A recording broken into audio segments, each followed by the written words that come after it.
Right. The automatic doors of Ridgemont General Hospital slid open, and the cold November air followed Declan inside like it hadn't finished with him yet. He wore his service uniform. Not because he had to, he was on leave, but because the base chaplain had suggested it. People treat you differently, the chaplain had said. Declan hadn't cared either way. He was here for one reason. His dog walked beside him. Ghost was a German Shepherd, 4 years old, 72 pounds of calm precision. His coat was dark sable, almost black along the spine, and he moved without wasted motion. No pulling at the lead, no scanning the room with nervous energy. Just a steady, measured pace that matched Declan's exactly. They had been a team for 3 years. The hospital lobby was bright and too warm. A Christmas tree stood near the information desk, small and premature. Families sat in clusters along the walls. Children clutched stuffed animals. An older man in a veteran's cap stared at the floor. Declan walked to the reception desk. The woman behind it looked up, smiled briefly, then looked at Ghost. The smile stopped. "Sir, I'm sorry." She held up one hand. "No pets in the hospital." "He's not a pet," Declan said. "He's a certified military working dog. I have documentation." He reached for the folder in his jacket. Standard paperwork, Ghost training certification, his veterinary clearance, the federal handler authorization. He had carried it for 3 years without needing to show it more than twice. The woman, her lanyard said Tracy, didn't look at the folder. "I understand," she said. "But it's our hospital policy. No animals beyond this point. Regardless of documentation." "My mother is on the 4th floor," Declan said. "Cardiac unit. I'm sorry for that. You're welcome to visit. The dog will need to stay outside or in your vehicle." There were people behind him now. Declan could feel them. He didn't turn around. "Ghost is a trained working animal," he said again, quieter this time. "He's been in operating theaters, forward operating bases, and trauma units. He will not disturb anyone." Tracy picked up her phone. "I'm going to call our patient services coordinator." Declan waited. He was good at waiting. There are people in this world who wield small authority, like it is the only authority that exists. They are not cruel by nature. They are simply unable to imagine that the rules they enforce were written by people who could not anticipate every situation. They see a rule, and they see a wall, and they stand at the wall, because the wall is the only solid thing they have. Tracy was not a bad person. She was just a person who had never had to decide what mattered more, the rule or the person standing in front of her. The patient services coordinator arrived 7 minutes later. His name tag said Bryce. Declan recognized the type immediately. Bryce was perhaps 40, hair combed carefully, shoes that clicked on the hospital floor. He carried himself with the energy of a man who had once been told he had good people skills and had never stopped believing it. "Good afternoon," Bryce said. He did not look at Ghost. "I understand we have a situation." "There's no situation," Declan said. "I'm a Navy SEAL visiting my mother. My certified working dog accompanies me. I have documentation." Bryce nodded, with the slow patience of a man who had already decided the answer. "We absolutely respect your service," he said. "We have a number of veterans here today, actually, but our policy is in place to protect our patients. Allergies, infections, immune-compromised individuals. He's vaccinated, certified, and he's been in sterile environments more controlled than this lobby." "I understand. But we can't make exceptions." "You're not being asked to make an exception to the policy," Declan said. "You're being asked to apply it correctly. Certified working dogs are not subject to general animal restrictions under federal accommodation guidelines." Bryce paused. He glanced at Tracy. Tracy looked at her desk. "I'd need to confirm that with our legal team," Bryce said. "How long will that take?" "It could be end of business today, or tomorrow morning." "My mother had a second cardiac event this morning," Declan said. He did not raise his voice. "I have been traveling for 19 hours. I am here to see her. Ghost stays with me." Bryce pressed his lips together. "Sir, I appreciate your situation, I really do. But I can't let you proceed with the animal. I'd be happy to find you a quiet room to wait while we sort this out." Ghost moved. It was subtle. Most people would have missed it. Ghost shifted his weight to his front paws, lifted his head slightly, and oriented his nose toward the east corridor. Not toward the entrance, not toward the Christmas tree. Toward the corridor that led to the hospital pharmacy and the secondary waiting area. Declan noticed. He said nothing, but he noticed. A security officer appeared from a side hallway, younger than Declan, broad across the shoulders, with the stiff walk of someone who treated every room like a potential incident. His name tag said Trevor. "Everything all right here?" Trevor asked. He was looking at Declan's uniform with something that wasn't quite respect and wasn't quite suspicion. "We're handling it," Bryce said. "He seems agitated," Trevor said, nodding toward Ghost. Ghost was not agitated. Declan had seen Ghost agitated once, during an exercise in the Strait of Hormuz, and it looked nothing like this. Ghost was focused. There was a difference, and it was not small. "He's not agitated," Declan said. "Sir, I'm going to have to ask you and your dog to step back outside while this is sorted out," Trevor said. "You don't have the authority to remove a federal handler from a public hospital. I have the authority to maintain safety and order on these premises. Ghost is not a safety issue." Trevor took a step closer. "Sir." Ghost turned his head, looked directly at Trevor, did not growl, did not show his teeth, simply looked at him with those dark, steady eyes. Trevor stopped walking. There are things that training does to an animal that no amount of bravado in a human can match. Ghost had been trained to read a room the way some people read music. Instinctively, structurally, aware of every element at once. He didn't threaten, he didn't perform, he simply was completely in the room. Trevor took a half step back. He didn't seem to realize he had done it. "Ghost," Declan said quietly. Ghost looked back toward the east corridor. There it was again. An older woman had been sitting in the waiting area near the information desk for the better part of an hour. Her name was Elspeth, and she was 73 years old, and she had come to visit her husband on the 3rd floor. She had been listening to everything. Elspeth had grown up in Cape Breton. She had raised 3 sons, 2 had served, 1 in the Navy, 1 with the Army Reserves. She knew what a service dog looked like, and she knew what dismissal looked like, and she was not in the habit of staying quiet when she saw the second being applied to the first. She stood up. "Excuse me," she said. Her voice carried easily. She walked to the desk with the careful deliberateness of a woman who had decided something. Bryce looked at her. "Ma'am, if you could give us a moment. That dog is certified," Elspeth said. "I can see the patch on his vest from here. It says so right on it. And that young man has paperwork." She looked at Bryce steadily. "Why haven't you looked at the paperwork?" Bryce blinked. "He said he has documentation. You said you need to call your legal team, but you haven't looked at what he's holding." She crossed her arms. "Look at the paperwork." Declan held out the folder. Bryce, after a moment that lasted longer than it should have, took it. He opened it. He read. The lobby was quiet. The Christmas tree lights blinked on and off in the silence. Ghost moved again. Not toward Bryce, not toward Trevor, toward the east corridor.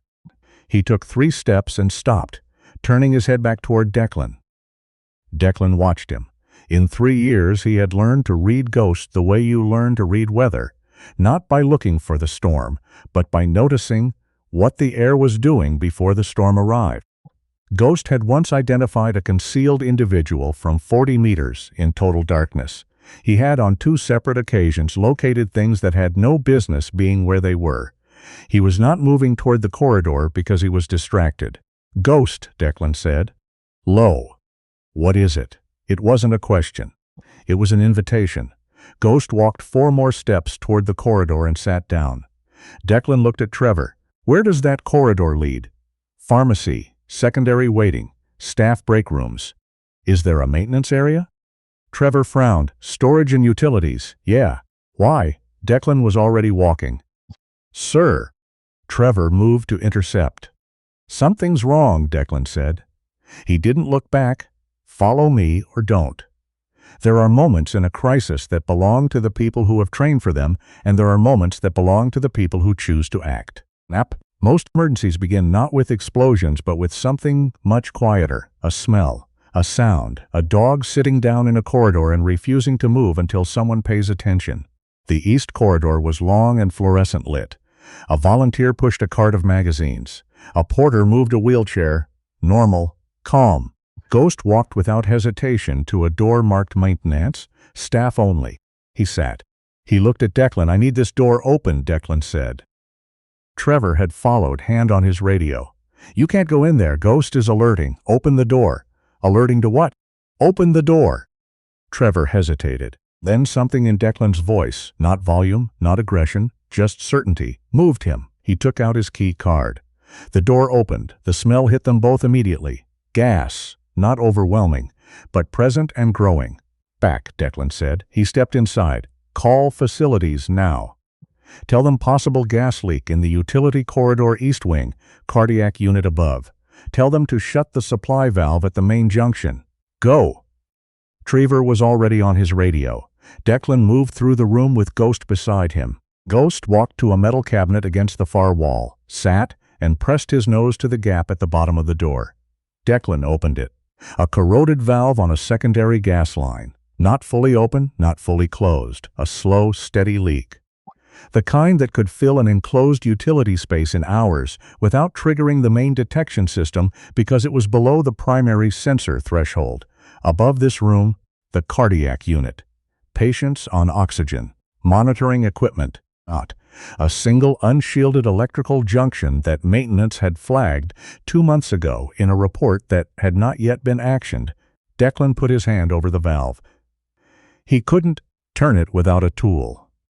He looked around the cabinet, found a pipe wrench hanging on the interior wall, and applied it. The valve closed. The smell did not go away immediately. It never does, but it stopped growing. Ghost sat calmly beside him. "Good boy," Declan said.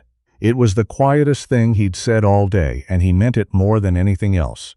The next 40 minutes were not quiet. Facilities management arrived with 2 technicians. The east wing was temporarily evacuated as a precaution. Only the corridor, not the patient rooms, because the concentrations were not yet at dangerous levels above. A hazmat assessment team cleared the space. A fire department unit arrived, assessed, and stood down within 20 minutes. Bryce stood in the corridor looking at the activity around him with the expression of a man who had prepared for a different kind of afternoon. Elspeth had stayed. She sat in a chair near the corridor entrance, with her coat on her lap, watching everything with the calm attention of someone who has learned that the world is largely composed of situations that could have been avoided if someone had simply paid attention sooner. Trevor spoke to the fire department supervisor. Declan could see him pointing toward the maintenance room, pointing toward Ghost. The supervisor looked at Ghost. Ghost looked back at him. The supervisor nodded slowly, the way experienced people nod when something has confirmed what they already suspected about the world. The cardiac unit charge nurse came down at some point. Her name was Daisy, and she had been a nurse for 22 years, and when she was told what had happened below the unit that housed 15 of her patients, she went very still in the way that competent people go still when they understand what almost occurred. She looked at Declan. "Your mother is on this floor, room 412. She looked at Ghost. "Come with me," she said. Nobody stopped them. Room 412 was small and full of the particular sound of cardiac monitoring equipment. The steady, soft beeping that becomes, after a while, something close to silence, because it means everything is still working. Declan's mother was awake. Her name was Patricia, and she was 67 years old, and when the door opened and she saw her son in uniform with Ghost at his side, she did not say anything for a moment. Then she said, "You look exhausted." "I'm fine," Declan said. "You're not fine. You flew all night. 19 hours. She looked at Ghost. "Hello," she said, as if she was greeting an old friend, because in a way she was. Ghost approached her bed with the careful, deliberate movement he used around people who were fragile, slower, lower, entirely without abruptness. He rested his chin on the edge of the mattress near her hand. Patricia put her hand on his head. She did not cry, but she held on to him for a long time. Declan sat in the chair beside the bed. He took off his cap. He set it on his knee. "I didn't know if you'd make it," she said. "I made it. The dog too. The dog too." She smiled then. The real kind, not the kind people put on in hospitals. There are things that military service takes from a person that are difficult to name and nearly impossible to explain to someone who hasn't experienced them. The ability to sleep easily, the ability to be in a crowded room without watching the exits. The particular quality of quiet that existed before you learned that quiet was not the same as safe. And then there are things that military service gives that are also difficult to name. A capacity for stillness, a tolerance for waiting, the ability to act without hesitation when action is required, because you have trained your whole self, every reflex, every instinct, toward the question of what is actually necessary in this moment. Declan had both of those things, and so did Ghost. The hospital administrator arrived around 4 in the afternoon. Her name was Muriel, and she had been in healthcare administration for 16 years, and she had been briefed on what had happened with the kind of thoroughness that tends to follow events that could have been very much worse than they were. She found Declan in the family consultation room where a Daisy had suggested he wait while his mother rested. "Mr." She paused. "Declan," he said. Declan. She sat down across from him. She did not do the thing that Bryce had done, the careful management of affect, the performance of concern. She simply looked at him directly. "I owe you an apology. You weren't there when it happened. I run this hospital. What happens here belongs to me." She set a folder on the table, a different kind of folder than the one he'd brought. The maintenance report on that valve was filed 8 weeks ago. "I'll be looking into that directly." "Good. The way you were received at the front desk was not appropriate. Tracy and Bryce were following policy, but the policy doesn't supersede federal accommodation requirements, and they should have known that. They should have read the documentation," Declan said. "Yes." Ghost was sitting beside Declan's chair. Morel looked at him. "He found the leak," she said. "Found it. If it had gone another 4 or 5 hours undetected, I know." She was quiet for a moment. 15 patients above that utility room, most of them on supplemental oxygen. Declan said nothing. He already knew. "I want to make sure you can visit your mother without any further obstruction," Morel said. "For as long as she's here. You and Ghost both. Thank you." She started to stand. "One more thing," Declan said. She waited. The woman in the lobby, older, white hair, blue coat, meth. "I don't know her. She's visiting her husband. She's the one who made Bryce look at the documentation. She's the reason I was still in the building when Ghost alerted." He paused. "Someone should thank her." Muriel looked at him for a moment longer than necessary. "I'll find her," she said. Elspeth was still in the lobby when Muriel came downstairs. She had visited her husband and come back down, and she was putting on her coat to leave when Muriel approached her. Muriel told her what had happened. Elspeth listened. She didn't say anything for a while. Then she said, "My son used to say that the most important thing he learned in the Navy was how to tell the difference between a rule and a reason. The rule tells you what to do. The reason tells you why. When they conflict, you go with the reason." Muriel nodded. "That young man had a reason," Elspeth said. She picked up her bag. People just needed to stop looking at the rule long enough to see it. She buttoned her coat. "Make sure his mother is comfortable," she said, and walked out through the automatic doors into the November afternoon. Later, after the facilities team had completed their assessment, after the fire department had filed their report, after Bryce had drafted 3 versions of an incident memo and deleted all of them, Declan sat with his mother while she slept. Ghost lay on the floor beside the bed. His breathing was slow and even. Patricia's monitoring equipment kept its quiet rhythm. Declan didn't sleep. He sat with his cap on his knee and watched his mother breathe, the same way he had once watched a perimeter in the dark, not with fear, but with the particular quality of attention that says, "I am here, and I am not going anywhere, and you are safe." That was the thing about Ghost that people who didn't know working dogs never quite understood. It wasn't the training, exactly. It wasn't the certification or the documentation or the federal guidelines, though all of that mattered. It was the attention. A working dog pays a quality of attention to the world that most humans have trained themselves, over years of comfort and distraction, to stop paying. Ghost smelled what people couldn't see. He felt what people had learned to ignore. He moved toward the thing that didn't belong long before anyone else in the room had noticed that something was wrong. It was, Declan had come to believe, the most important thing anyone could do. Pay attention. Not to the rules, not to what was expected, not to what was most convenient, to what was actually there.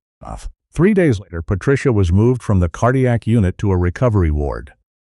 Her cardiologist said she was progressing well. She would likely be home by the end of the following week. Declan was there every day. So was Ghost. The staff on the 4th floor had gotten used to them by the 2nd day. A young resident named Kwame had asked on day 2 if he could pet Ghost. Declan had said yes. Ghost had sat very still while Kwame crouched beside him, and then Ghost had leaned his large head against the resident's knee in a way that made Kwame laugh and say, "I needed that." Tracy, at the front desk, nodded to Declan each morning when he came through the lobby. She had looked up the federal accommodation guidelines on her 2nd day back and printed a copy and put it in her desk drawer. Trevor had requested a briefing on working dog protocols. He'd submitted the paperwork himself. And Bryce had, on the 3rd morning, stopped Declan near the elevator. "I wanted to say," Bryce said, and then paused, because there wasn't really a clean way to finish that sentence. "What Ghost did." "Yes," Declan said. "I was wrong to. You were following the policy." Declan said, "The policy needs to change." Bryce nodded. "It will." Declan got in the elevator. Ghost got in beside him. The doors closed. On the last morning before Declan had to return to base, he sat with his mother over terrible hospital coffee, and she told him things she had been meaning to tell him for years. Small things, the kind that accumulate in a mother's mind and wait for the right moment, which turns out to be any moment when you're not sure how many more moments there are. She told him about the summer she'd spent in Newfoundland before he was born. She told him about the dog they'd had when he was 2, before he could remember. She told him she was proud of him in a way that she found difficult to say directly, so she said it sideways through other things, which was how she had always said the most important things. Ghost lay under the chair with his nose on his paws. When Declan stood to leave, his mother held his hand for a moment. "Take care of the dog," she said. "He takes care of me," Declan said. She smiled. "Then you take care of each other." He kissed her on the forehead. He picked up his cap. He walked out of room 412, down the corridor, past the nursing station, where a daisy raised a hand in farewell, into the elevator, through the lobby where the Christmas tree was blinking its premature blinks, and out through the automatic doors into the cold. Ghost walked beside him. The narrator will tell you only this, that the real emergencies in life are rarely the ones we train for. They are the moments when we must decide whether to act, whether to believe someone we do not know, whether to look past the document to the person holding it, or listen to a dog who has never once in his life alerted to something that wasn't there. Declan and Ghost walked to the parking lot. The November air was sharp and clean. They got in the truck and drove north, toward the highway, toward the base, toward whatever came 2 members of the same team as they had always been, paying attention to the world.